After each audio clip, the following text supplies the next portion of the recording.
প্রথমবার তিনি এসেছিল অপমান সহ্য করেছিল, সেকেন্ড টাইম তিনি আসবে মহিমায় আসবে। প্রথমবার তিনি এসেছিল গোয়াল ঘরে এসেছিল, প্রথমবার তিনি এসেছিল তাকে 2 বছর বয়সে হত্যা করার চেষ্টা করা হয়েছিল, প্রথমবার তিনি এসেছিল তাকে অপমান করা হয়েছিল, তাকে কোরাঘাত করা হয়েছিল, তাকে পাহাড় থেকে ঠেলে দেওয়ার চেষ্টা করা হয়েছিল। প্রথমবার যখন এসেছিল তাকে চাবুক মারা হয়েছিল। দ্বিতীয়বার যখন আসবে তিনি ক্ষমতার সাথে আসবে, কর্তৃত্বের সাথে আসবে।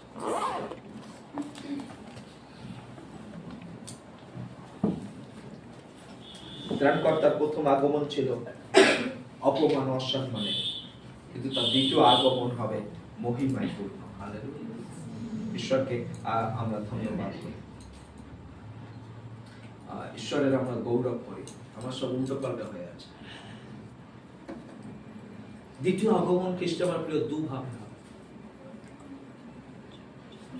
বাক্যে লেখা আছে একটা গোপনীয় ভাবে, কিন্তু সেই দিনে সেই দণ্ডের তথ্য কেউ জানে না।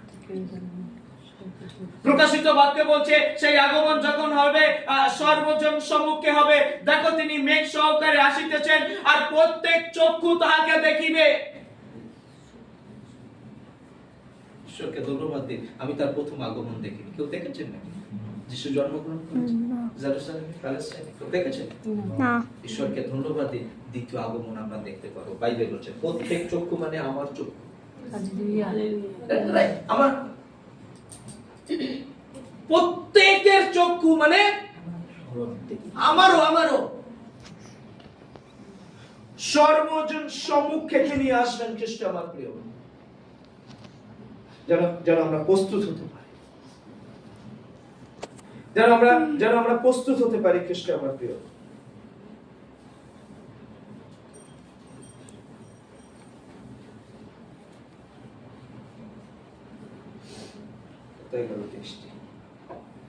তিনি যে আগমন আসবে 23টি চিহ্ন কার্য দ্বারা আসবে।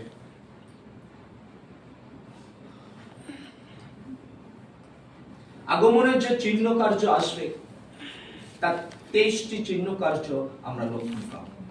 বের করি সবাই, 2 তিমোথী 3 অধ্যায়। আপনার মেসেজটা ভালো লাগবে না, কারণ আপনি মনে হচ্ছে উৎসাহিত হবেন না। কিন্তু আপনি যদি এই তথ্য যদি না জানেন, আপনার প্রার্থনায় আপনি যখন বসবেন তখন আপনি শক্তি পাবেন না। সবাই বের করি 2 তিমোথী